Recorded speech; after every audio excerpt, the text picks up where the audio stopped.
वहीं छत्तीसगढ़ कांग्रेस के संचार प्रमुख सुशील आनंद शुक्ला ने बीजेपी पर जमकर हमला किया है। बीजेपी पर हमला बोलते हुए उन्होंने कहा कि बीजेपी के शासन में सब कुछ छत्तीसगढ़ का होने के बाद भी प्रदेश जनता महंगी बिजली खरीदने को मजबूर थी। आज जनता के हजारों करोड़ बिजली के बिलों में बचे हैं और देश का 75% बनोपन हम खरीद रहे हैं। गरीब के बच्चे अंग्रेजी बोल रहे हैं। ये हमारे सरकार के 5 सालों में आया है परिवर्तन। भारतीय जनता पार्टी किस बात की परिवर्तन यात्रा निकाल रही है? परिवर्तन यात्रा मई 2013 में जो स्वर्गीय नंद कुमार पटेल ने शुरू किया था, उसकी परिणति दिसंबर 2018 में हो चुकी। छत्तीसगढ़ के में आमूल-चूल क्रांतिकारी परिवर्तन आ गया। परिवर्तन आ चुका है, तभी तो 15 साल तक छत्तीसगढ़ की अस्मिता को, छत्तीसगढ़ की संस्कृति को, छत्तीसगढ़ महतारी के वैभव को भूलने वाली भारतीय जनता पार्टी अपने परिवर्तन रथ में मजबूर हो गई कि छत्तीसगढ़ महतारी की फोटो लगाए। ये परिवर्तन ही तो है। रमन राज में किसानों को उनकी उपज की पूरी कीमत नहीं मिलती थी। वादा किया जाता था 2100 देंगे, 300 बोनस देंगे, लेकिन नहीं दिया। आज छत्तीसगढ़ का किसान 2640 रुपए अपने उपज की कीमत प्राप्त कर रहा है। ये हालात में परिवर्तन हुए हैं, तभी तो ऐसी स्थिति बनी है। भाजपा किस बात का परिवर्तन चाहती है? छत्तीसगढ़ का किसान कर्जा मुक्त हो गया है, इसमें परिवर्तन चाहती है, या छत्तीसगढ़ के किसान देश में अपनी फसल की सबसे ज्यादा कीमत चाहता है, इस बात का परिवर्तन चाहती है? भाजपा के राज में छत्तीसगढ़ में लोग महंगी बिजली खरीदने को मजबूर थे।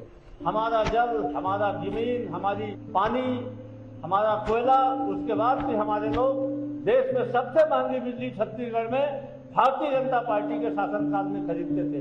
कांग्रेस की सरकार बनने के बाद 400 यूनिट तक बिजली के दाम आधा हुए हैं। 42 लाख लोगों को इसका लाभ मिला है। 4000 करोड़ रुपए लोगों के जेब में सस्ती बिजली के कारण लोगों की बचत हुई है। यह परिवर्तन से ही संभव हुआ है। भाजपा के काल में मात्र 7 वनोपज खरीदे जाते थे। आज कांग्रेस के राज में वनोपज संग्राहकों के 65 से अधिक वनोपज खरीदे जा रहे हैं। देश का 75% वनोपज छत्तीसगढ़ की सरकार खरीदती है। यही परिवर्तन देखा था स्वर्गीय नंद कुमार पटेल ने सपना, आज वह साकार हो रहा है। भाजपा के राज में निरपराध अपराधियों को जेल में ठूंसा जाता था। कांग्रेस की सरकार बनने के बाद उनको छोड़ने के लिए जस्टिस पटनायक की अध्यक्षता में कमेटी बनाई गई। 1300 से अधिक आदिवासियों को छोड़ा गया। ऐसी छोटी छोटी धाराओं में आदिवासियों को जेल के अंदर ठूस के रखा गया था, जिसमें सजा मिल जाती। मध्य प्रदेश में बीजेपी नेता कैलाश विजयवर्गीय ने पार्टी के जन आशीर्वाद यात्रा की जमकर तारीफ की। उन्होंने कहा कि जन आशीर्वाद यात्रा को मिल रहा जन समर्थन और आशीर्वाद मिल रहा है, उससे साफ दिखाई दे रहा है कि हम 2/3 बहुमत से सरकार बनाएंगे। वहीं इस दौरान उन्होंने विपक्ष पर भी जमकर निशाना साधते हुए कहा कि मुंबई की बैठक के बाद घमंडिया गठबंधन के लोग ने भारत की सनातन परंपरा पर हमला किया है।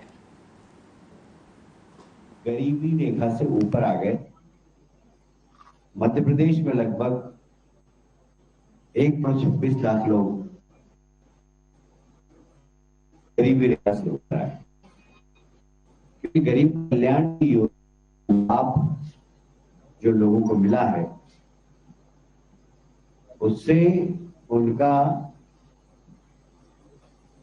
व्यक्तिगत जीवन, पारिवारिक जीवन और सामाजिक जीवन में बहुत जबरदस्त परिवर्तन आया है। नीति आयोग ने अपनी रिपोर्ट में भी कहा है और पिछले दिनों वर्ल्ड बैंक ने भी सरकार की गरीब कल्याण योजनाओं की तारीफ की है। मैं कुछ आपको आंकड़े बताना चाहता हूं। हम 2003 में पहली बार सरकार में आए थे।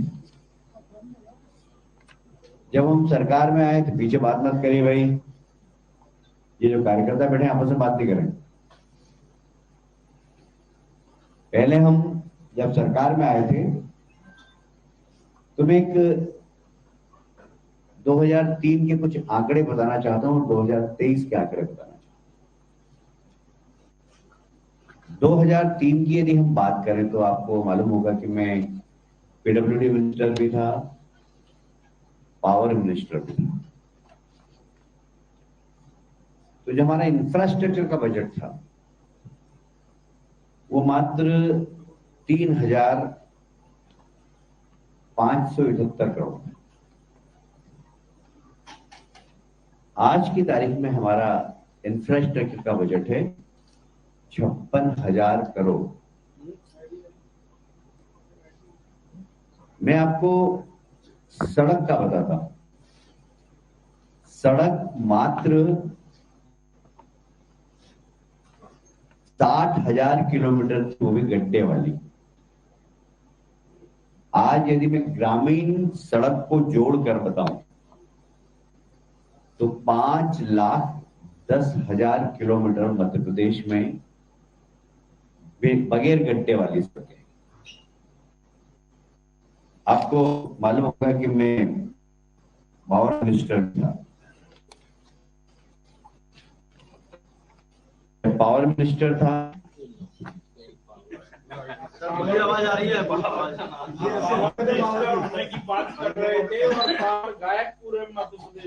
ये हमने जानबूझ के किया है, ये हमने जानबूझ के करवाया जिससे पता लगे कि दिग्विजय सिंह जी के राज में हम कैसे रहते थे। अब वापस चालू करवा देंगे। किसी भी राज्य में सबसे ज्यादा जीडीपी आज हमारी है। और यदि मैं देश की बात करूं तो दुनिया के अंदर सबसे ज्यादा जीडीपी आज की तारीख में विकसित देशों को भी जोड़ लिया जाए तो भारत की है लगभग 7%। आज अमेरिका की भी 7% नहीं है, चाइना भी 5 के नीचे है, इंग्लैंड, जापान सब 5 के नीचे है। हमारी जीडीपी लगभग 7%। और गर्व की बात यह है कि पिछले दिनों वर्ल्ड बैंक और IMF दोनों ने कहा है कि इस रिसेशन के पीरियड में भारत की जीडीपी कम नहीं होगी, बल्कि दुनिया में इसका असर होगा। उसका कारण है हमने ग्रास रूट लेवल पर काम किया है। जैसे मैं मध्य प्रदेश की बात करूं तो 2003 में हमारे पास लगभग 7,500 हेक्टेयर में सिंचाई होती थी। आज लगभग 45,000 हेक्टेयर में सिंचाई होती है। हमने सिंचाई का रकबा बढ़ाया है। वहीं उज्जैन के विश्व प्रसिद्ध महाकालेश्वर मंदिर में वर्तमान समय में देश विदेश से बड़ी संख्या में श्रद्धालु बाबा महाकाल के दर्शन लाभ लेने पहुंच रहे हैं। इसी दौरान आज उत्तर प्रदेश के मुख्यमंत्री योगी आदित्यनाथ ने भी भगवान महाकाल का दर्शन लाभ लिया और देश में सुख शांति समृद्धि की कामना की। महाकाल मंदिर के पुजारी ने जानकारी देते हुए बताया कि उत्तर प्रदेश के मुख्यमंत्री धार्मिक की यात्रा पर उज्जैन पहुंचे और उन्होंने सर्वप्रथम बाबा महाकाल का दर्शन लाभ लिया और विशेष पूजन अर्चना कर देश में सुख शांति समृद्धि की कामना भी की।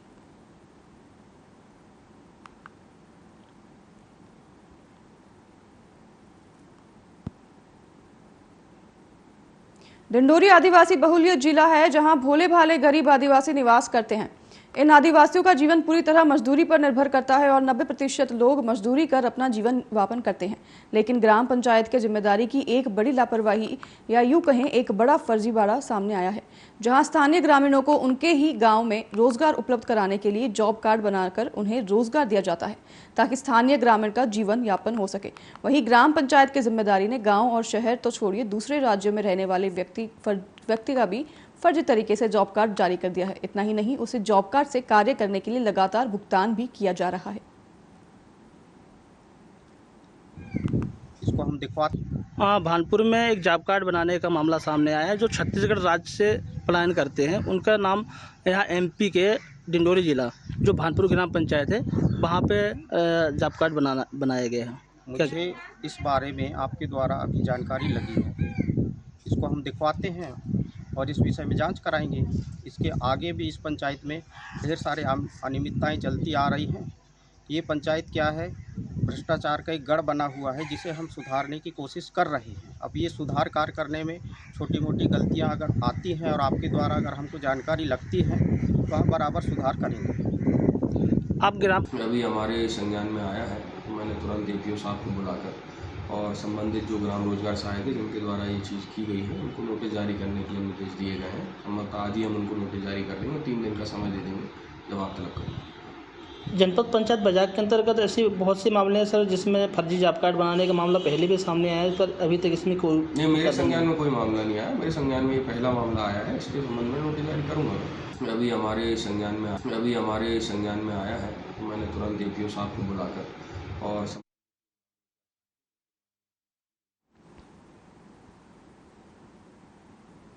प्रधानमंत्री नरेंद्र मोदी की सरकार बीते 9 सालों से पूरे देश के विकास के रास्ते पर बढ़ा रही है। कन्याकुमारी से लेकर कश्मीर तक स्किल इंडिया, डिजिटल इंडिया जैसी अनेकों योजनाएं प्रधानमंत्री जी ने शुरू की है। वहीं प्रधानमंत्री मोदी जी ने आज़ादी के अमृतकाल में नए भारत के निर्माण की बात भी रखी है। लेकिन नए भारत के सपने के साकार होने के लिए डबल इंजन सरकार का होना बहुत जरूरी है, जिस पर भाजपा के प्रदेश प्रवक्ता ब्रज गोपाल लोया ने कहा कि भाजपा सरकार द्वारा प्रदेश में 20 वर्ष में कराए गए गरीब कल्याण एवं विकास कार्य संबंधी रिपोर्ट कार्ड भेंट किया गया है।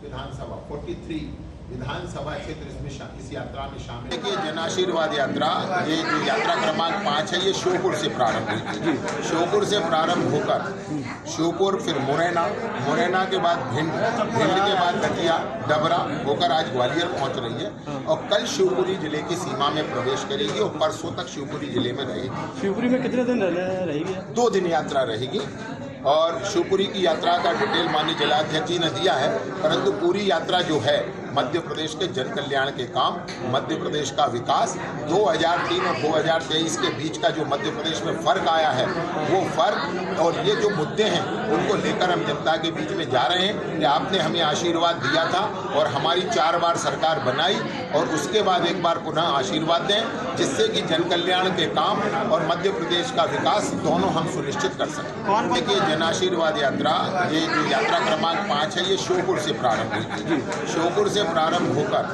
श्योपुर, फिर मुरैना के बाद भिंड के बाद दतिया, डबरा होकर आज विधानसभा 43 विधानसभा।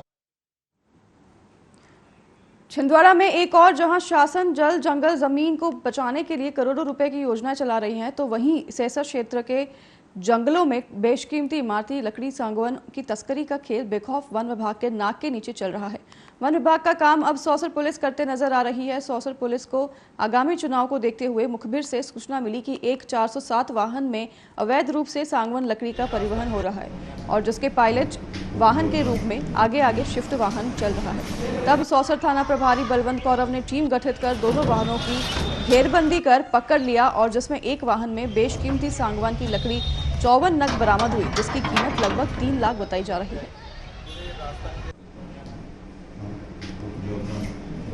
कल जो माल पकड़ा गया है वो पुलिस के द्वारा पकड़ा गया है, जबकि ये काम वन विभाग का था। मुझे पूरी आशंका है कि वन विभाग की साठगांठ से मिलीजुली भगत से ये जो सागौन की तस्करी चल रही है।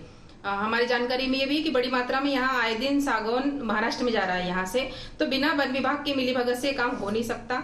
आम आदमी और हमने बीच में और एक बार जानकारी वन विभाग को दी थी कि जंगल में आग लगी हुई है। जानकारी लगातार 3 दिन देते रहे, 4-5 दिन तक आग रुकी नहीं। ये बड़ी मात्रा में जो सागौन की तस्करी होती है, ये जो काट कर बेच देते हैं, उसको छुपाने के लिए ये लोग जंगल में खुद ही आग लगवाकर इस चीज को बढ़ावा दे रहे हैं। तो मैं चाहती हूँ इसकी निष्पक्ष जांच हो और जांच के बाद में सख्त कार्रवाई हो उन अधिकारियों पर जो इसमें लिप्त हैं। अगर प्रशासन ऐसा नहीं करता है तो आम आदमी पार्टी के माध्यम से हम ज्ञापन देंगे और उसके बाद हम लोग अगर फिर भी। वहीं पूर्व मुख्यमंत्री और राज्यसभा सांसद दिग्विजय सिंह जी ने महामहिम राज्यपाल मंगूभाई पटेल को पत्र लिखकर निवेदन किया है कि निजी नर्सिंग कॉलेजों में पढ़ने वाले मध्य प्रदेश के 40,000 से अधिक बच्चों के भविष्य को ध्यान में रखते हुए माननीय लोकायुक्त या आर्थिक अपराध अनुसंधान ब्यूरो में मध्य प्रदेश में चल रहे नर्सिंग कॉलेज फर्जीवाड़े की राजभवन की निगरानी में जांच करानी चाहिए। बिना मापदंड का पालन किए नर्सिंग कॉलेज खोलने की अनुमति देने वाले अफसरों पर मुकदमा दर्ज कराना जाना चाहिए और उनके द्वारा अर्जित नामी बेनामी संपत्ति की जांच भी करवानी चाहिए। बहुत आशावादी मीटिंग हुई है और जो प्रभार दिया है सबको, वो अपने ज़िले में जाके लोकसभा सीट वाइज काम करेंगे और जो एजेंडा रखा है महाघोटाला और सरकार की जो नाकामी रही है वो उजागर करेंगे लोगों के और उनकी जो अपेक्षाएं हैं वो हम पूरा करेंगे। सर, आपको एक फाइल जानकारी लेंगे सर, जिला की जानकारी नहीं, वो हमारे लिए है, आपके लिए नहीं है। तो वो तो काम लगेगा तभी आपको मालूम पड़ेगा। लेकिन अच्छी मीटिंग रही और यहाँ मध्य प्रदेश में सरकार बनने जा रही है। लोकसभा चुनाव तक यहीं पर रहेंगे, विधानसभा चुनाव तक सभी लोग यहीं पे रहेंगे। सर, आपको कहाँ की जिम्मेदारी दी गई है सर? मुझे अखिल भारतीय कांग्रेस कमेटी के माननीय अध्यक्ष जी ने और संगठन के महामंत्री श्री वेणुगोपाल जी ने हर संसदीय क्षेत्र में अपना प्रतिनिधि नियुक्त किया है और वे चुनाव के नतीजे आने तक वे उन क्षेत्र में हमारे एआईसीसी, प्रदेश कांग्रेस कमेटी और निचले स्तर तक जो संगठन है उसके साथ काम करेंगे। आज पूरे प्रदेश में ये आम राय बन चुकी है, सारे सर्वे भी यही दिखा रहे हैं कि इस चुनाव में भारी बहुमत से कांग्रेस पार्टी की सरकार बनने वाली है। और अब जैसी हमारे पास समाचार पत्रों के माध्यम से, आपके माध्यम से सूचना आ रही है कि अब मध्य प्रदेश में जगह जगह पर आईटी, ईडी के दफ्तर खोल रहे हैं, अधिकारी पदस्थ किए जा रहे हैं। अरे भाई, पूरे छत्तीसगढ़ में हमारे मंत्री, अधिकारी, कर्मचारी, मुख्यमंत्री के स्टाफ के लोग, उन पर ईडी, आईटी सब लगी हुई है, क्योंकि वो 5 साल से सरकार में है। लेकिन मध्य प्रदेश में तो जो भ्रष्टाचार का साम्राज्य है, वहां पर अगर ईडी, आईटी के दफ्तर खुल रहे हैं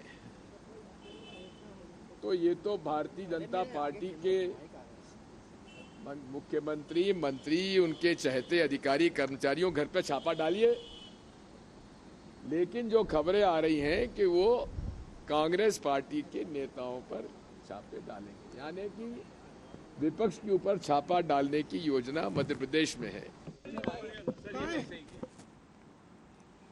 वहीं रेत की अवैध उत्खनन और परिवहन की लगातार मिल रही सूचना एवं शिकायतों को गंभीरता से लेते हुए पुलिस अधीक्षक साई कृष्ण एस थोटा के द्वारा कार्रवाई के निर्देश दिए गए, जिसके पालन परिपालन में आज 12 सितंबर को पन्ना कोतवाली निरीक्षक रोहित मिश्रा ने पुलिस टीम के साथ खजूरी कुराड़ रोड के और वधलान चौकी के पास दबिश देकर अवैध से भारे 10 ट्रैक्टर ट्रॉली को जब्त कर लिया है।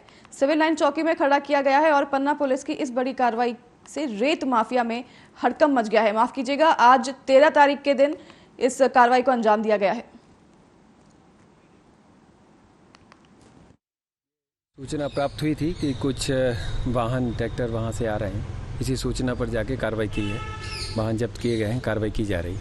कितने ट्रैक्टर ट्रॉली? 9 ट्रैक्टर ट्रॉली है और एक भरी हुई ट्रॉली। किस चीज का परिवहन किया गया? ये रेत का परिवहन था। सर, रेत बंद है फिर भी परिवहन है, तो इस पे कुछ कार्रवाई की जा रही है। सूचना प्राप्त होती है, जैसे जैसे सूचना प्राप्त होगी आगे भी कार्रवाई की जाएगी। सर, क्या कोई दिशा निर्देश है कि हर जगह रेत माफिया पे कार्रवाई की जाएगी? जो भी वहीं दतिया कलेक्टर संदीप मकीना करीब 1 महीने बाद मंगलवार को जन सुनवाई में बैठे। यहां उन्होंने लगभग 99 मामलों में सुनवाई की और अधिकारियों को लोगों की समस्याओं को तुरंत निराकरण के निर्देश दिए। कलेक्टर ने कहा कि मंगलवार को होने वाली जन सुनवाई में अधिकांश मामले ऐसे होते हैं जो जनपद या तहसील स्तर पर निपटाए जा सकते हैं, फिर भी लोगों को अपना समय और पैसा खर्च कर मुख्यालय में आना पड़ता है। ऐसे कार्यों में अफसर अपने आप बचें और उन्होंने कहा कि यदि अनावश्यक रूप से आवेदकों को जिला मुख्यालय आना पड़ेगा तो ऐसे अफसर के खिलाफ भी कार्रवाई की जाएगी।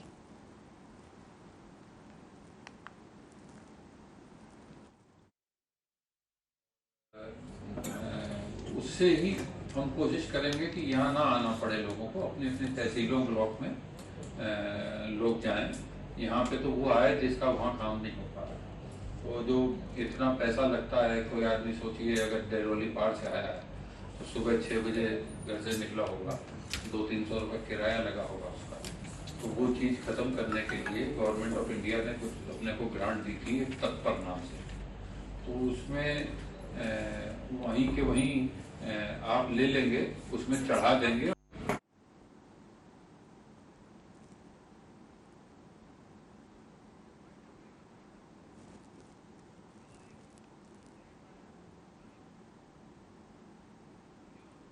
आज के बुलेटिन में बस इतना ही। हमारे साथ बने रहने के लिए धन्यवाद। देखते रहिए आर्या न्यूज़।